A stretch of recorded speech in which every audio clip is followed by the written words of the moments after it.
selalu peliharaku,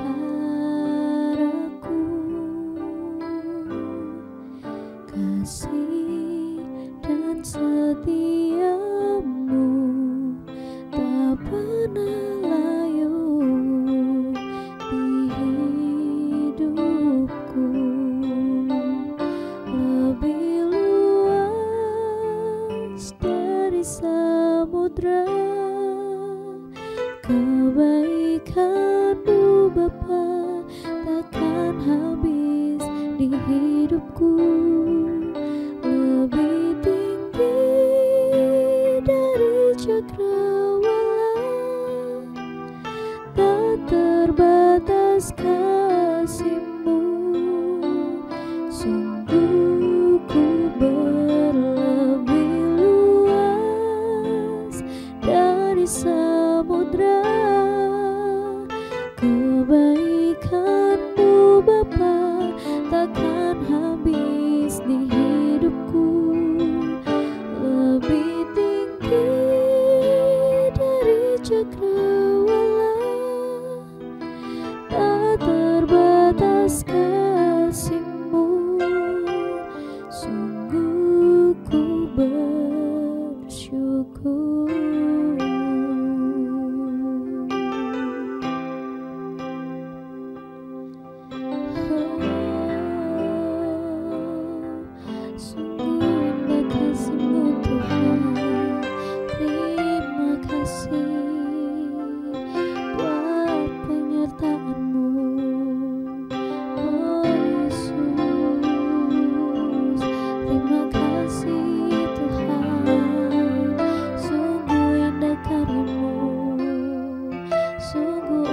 Perbuatan-Mu, oh Yesus.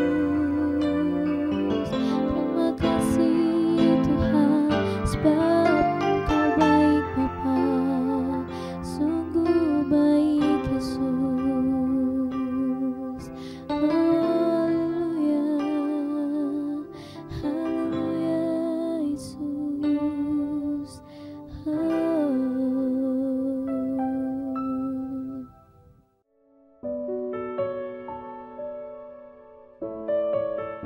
Puji nama Tuhan, kita ketemu lagi dalam sermon hari ini.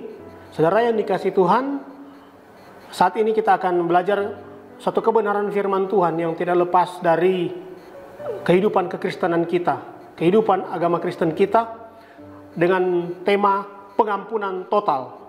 Saudara, saya mengambil firman Tuhan terdapat dalam Mazmur 32 ayat 1 dan 2. Demikian bunyinya, berbahagialah orang yang diampuni pelanggarannya, yang dosanya ditutupi. Berbahagialah manusia yang kesalahannya tidak diperhitungkan Tuhan dan yang tidak berjiwa penipu. Saudara yang dikasihi Tuhan, berbicara tentang pengampunan, ini ada hal yang sangat penting dalam kehidupan kekristenan kita. Berbicara tentang pengampunan adalah hal yang sangat penting dan sangat mendasar dalam kehidupan iman Kristen kita. Kenapa? Hanya dengan pengampunanlah yang daripada Tuhan, lewat pengorbanan Kristus di atas kayu salib, kita bisa memperoleh jalan ke surga. Saudara yang dikasihi Tuhan, pengampunan juga adalah sesuatu yang penting, karena lewat pengampunan ini kita bisa memiliki rekonsiliasi, perdamaian, bisa memiliki harmonisasi, bisa memiliki pengertian, kita bisa berfellowship kembali, kita bisa mempunyai hubungan yang baik dalam suatu pertemanan hanya karena suatu gesekan, perselisihan. Ketika kita mengampuni seseorang, ketika kita mengampuni orang lain, ini akan terjadi suatu hubungan yang lebih baik, akan terjadi suatu hubungan yang sangat luar biasa dalam kehidupan kita sebagai sesama manusia. Dengan kondisi saat ini atau masa sukar yang kita alami sekarang ini, hal-hal yang sangat kita butuhkan dalam kehidupan kekristenan kita, salah satu adalah pengampunan. Dengan berbagai kekerasan, tindak kejahatan yang terjadi, bahkan mungkin terjadi dalam kehidupan kekristenan kita, kehidupan keluarga kita, kehidupan pekerjaan kita, kehidupan pelayanan kita, yang membuat kita sakit hati, membuat kita dendam terhadap seseorang. Saudara yang dikasihi Tuhan, pengampunanlah obatnya. Kalau kita mengampuni seseorang, maka Tuhan juga akan mengampuni kita. Di pihak lain, apa yang terjadi waktu kita gagal? mengampuni, maka adalah suatu kepahitan, ada suatu pertengkaran atau sesuatu ketidakharmonisan dalam suatu hubungan apa saja, hubungan dengan sesama, hubungan rumah tangga, hubungan dengan pertemanan, akan terjadi suatu kerenggangan atau tidak harmonis, bahkan bisa menimbulkan suatu kebencian, bisa melahirkan fanatisme, bisa melahirkan terorisme, dan yang paling buruk bisa terjadi peperangan. Saudara yang dikasihi Tuhan, itu sebabnya Alkitab selalu mengajarkan kita tentang pengampunan. Saudara yang dikasihi Tuhan, pengampunan itu adalah sesuatu yang sangat penting dalam kehidupan kita. Kenapa?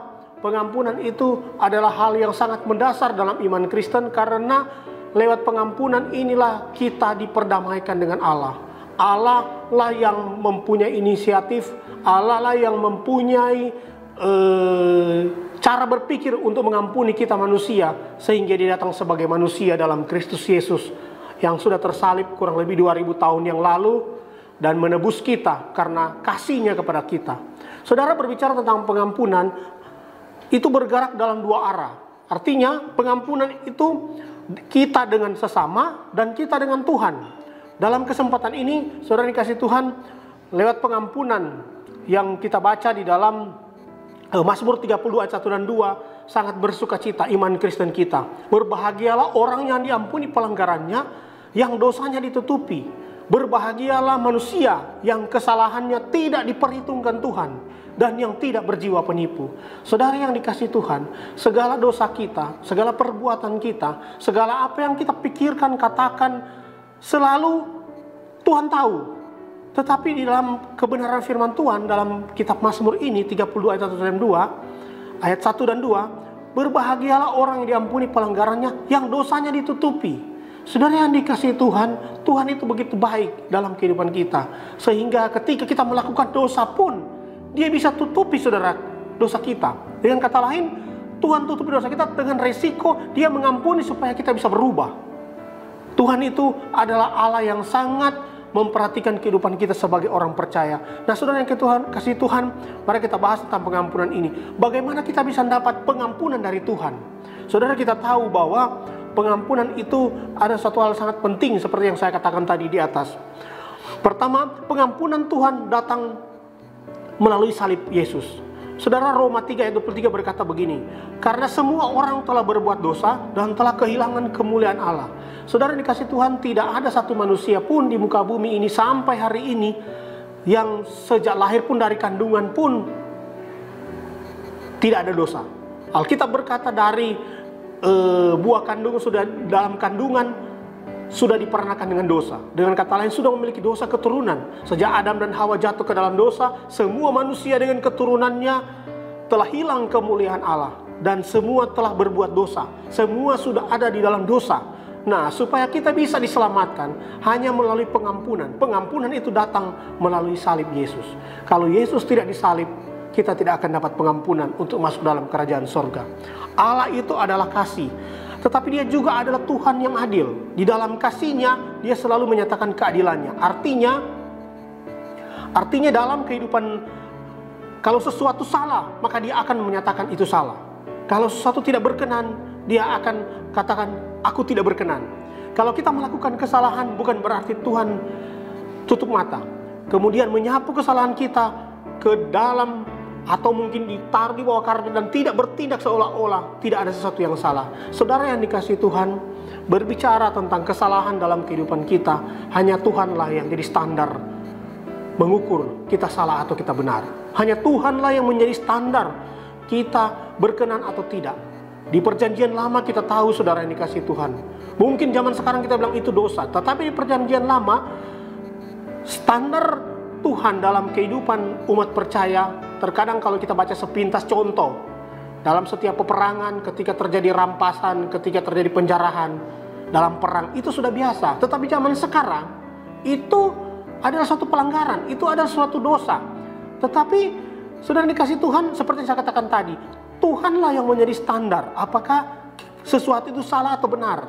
Makanya saudara dikasih Tuhan, kita tidak sebagai manusia yang sama-sama jatuh dalam dosa, kita tidak bisa mencas atau menghukum orang bahwa kamu sudah salah, kamu sudah berdosa. Hanya Tuhanlah yang punya standar hanya Tuhanlah standar kebenaran. Kalau kita mau mengukur suatu manusia itu salah atau benar dalam kehidupan kita. Nah, saudara dikasih Tuhan, lewat pengampunan, karena semua orang telah jatuh dalam dosa, lewat pengampunanlah, lewat salib Kristus kita bisa diselamatkan. 2 Korintus 5 ayat 21 berkata, Dia yang tidak mengenal dosa telah dibuatnya menjadi dosa karena kita, supaya dalam Dia kita dibenarkan oleh Allah. Saudara yang dikasih Tuhan, inilah alasan mengapa pengampunan Tuhan hanya bisa datang melalui salib Yesus. Karena di kayu salib, Yesus bukan sekedar mati karena dieksekusi oleh tentara Romawi, bukan mati karena ditikam lambungnya, tetapi Tuhan menangani dosa lewat kematian Yesus. Tuhan menangani dosa lewat kematian Yesus. Dalam Yesaya 53 ayat 4 sampai 6, bahwa dosa kita lah yang dipikul, pelanggaran kita lah yang dipikul, sehingga jika kita mau masuk dalam kerajaan sorga hanya lewat pengampunan. Untuk itu pengampunan itulah yang jadi penting. Tetapi syarat yang pertama adalah pengampunan itu hanya datang melewat salib Kristus. Tidak ada yang lain. Kebenaran-kebenaran, kebaikan-kebaikan kita bukan standar, bukan jadi ukuran, bukan alat pembayar untuk kita diampuni. Tetapi lewat salib Kristus yang kita terima dalam kehidupan sebagai orang percaya, mengakui Yesus sebagai Tuhan dan Juru Selamat, maka kita diampuni. Poin yang kedua, pengampunan Tuhan itu diterima lewat iman. Saudara, tidak ada pengampunan yang terjadi serta-merta karena kita tidak langsung berbicara, Tuhan tidak langsung berbicara dengan kita, maka pengampunan itu hanya diterima dengan iman. Tidak ada seorang pun yang bisa masuk ke surga karena perbuatan baik, atau karena kalau dibandingkan dengan standarnya Tuhan, maka perbuatan baik kita seperti kain kotor. Saudara yang dikasih Tuhan, segala kebaikan-kebaikan kita yang kita lakukan di muka bumi ini, itu di hadapan Tuhan seperti Alkitab katakan dalam kitab Yesaya, seperti kain kotor. Makanya kalau kita tidak diampuni, apapun perbuatan kita tetap kotor di hadapan Tuhan. Itu sebabnya Abraham dibenarkan karena imannya. Begitu juga Daud, saudara. Saudara tidak bisa membeli pengampunan. Saudara hanya bisa menerimanya dengan iman. Iman percaya kita lah yang bisa terima. Saudara, manusia di muka bumi pun, Abraham pun, yang dikatakan bapak orang percaya, bapak orang beriman, tetap juga ada kesalahan. Daud pun, Tuhan berkata, aku berkenan kepada dia, tetap juga berbuat salah. Tetapi Tuhan selalu terbuka hatinya untuk menerima setiap pengakuan, pengampunan dari hati kita yang paling tulus. Sehingga pengampunan itu hanya bisa diterima dengan iman. Ketika kita mengakui segala kesalahan kita, segala dosa kita, Tuhan ampuni kita, dan kita terima dengan iman bahwa kita sudah diampuni. Itu poin yang kedua yang bisa kita dapat dari pengampunan. Poin yang ketiga, pengampunan Tuhan itu total, tidak setengah-setengah. Dalam Mika 7 ayat 18-19, siapakah Allah seperti engkau yang mengampuni dosa dan yang memaafkan pelanggaran dari sisa-sisa miliknya sendiri, yang tidak bertahan dalam murkanya untuk seterusnya, melainkan berkenan kepada kasih setia. Biarlah ia kembali menyayangi kita, menghapus kesalahan-kesalahan kita, dan melemparkan segala dosa kita ke dalam tubir-tubir laut. Ini adalah sifat yang paling spektakuler dari Tuhan, yang tidak bisa kita selami dengan akal kita. Tuhan suka mengampuni dosa dan memaafkan pelanggaran umatnya. Ketika kita melakukan mengakui kesalahan kita kepada Tuhan, Tuhan mengampuni secara total. Saudara, Tuhan tidak pernah mengingat dosa dengan pelanggaran kita ketika dia mengampuni. Beda dengan kita manusia, sudah diampuni, sudah mengampuni, tapi kita masih mengingat kesalahan, masih tersimpan di memori. Tetapi Tuhan tidak, saudara. Tuhan selalu melupakan segala pelanggaran kita kalau kita sudah mengakui dosa kita di hadapan Tuhan. Saudara dikasih Tuhan, suatu kebenaran yang tidak bisa kita pungkiri, bahwa pengampunan daripada Tuhan selalu nomor satu dalam kehidupan kita. Apapun tindakan kita setiap hari, minta ampunlah kepada Tuhan. Mungkin ada salah sikap, tingkah laku, perkataan, pikiran yang tidak berkenan kepada Tuhan. Kita mau secara progresif setiap hari meminta pengampunan daripada Tuhan, meminta kasih karunia daripada Tuhan. Saudara, sebagai penutup kebenaran firman Tuhan, Yesaya 43 ayat 23, Yesaya 43 ayat 25 berkata, Akulah dia yang menghapus dosa pemberontakanmu, oleh karena aku sendiri dan aku tidak mengingat dosamu. Saudara dikasih Tuhan, inilah Tuhan kita yang selalu hebat, yang selalu berkuasa mengampuni kita, dan ketika diampuni dia hapus dosa kita, dia tidak ingat lagi kesalahan kita. Demikian juga dengan kita, saudara. Hendaklah kita melepas pengampunan yang daripada Tuhan yang selalu memberkati kehidupan kita. Demikian kebenaran firman Tuhan. Tuhan memberkati kita. Amin. Kita berdoa. Terima kasih Tuhan buat kebenaran firman Tuhan pada saat ini yang sudah datang kepada kami. Biarlah pengampunan demi pengampunan yang senantiasa Tuhan berikan dalam kehidupan kami. Percaya kepada Kristus dan Tuhan sebagai juru selamat dalam kehidupan kami, sehingga kami layak menerima anugerah keselamatan. Kami layak Tuhan masuk dalam kerajaan sorga. Terima kasih Tuhan, memberkati kiranya bangsa dan negara kami, pemulihan ekonomi buat bangsa kami, buat kota kami, buat daerah kami, buat gereja kami, buat pelayanan-pelayanan kami. Tuhan memberkati, memulihkan segala sesuatu. Biarlah kebenaran ini menjadi berkat buat orang banyak, nama Tuhan dipermuliakan. Kami bersyukur dalam nama Tuhan Yesus. Haleluya. Amin.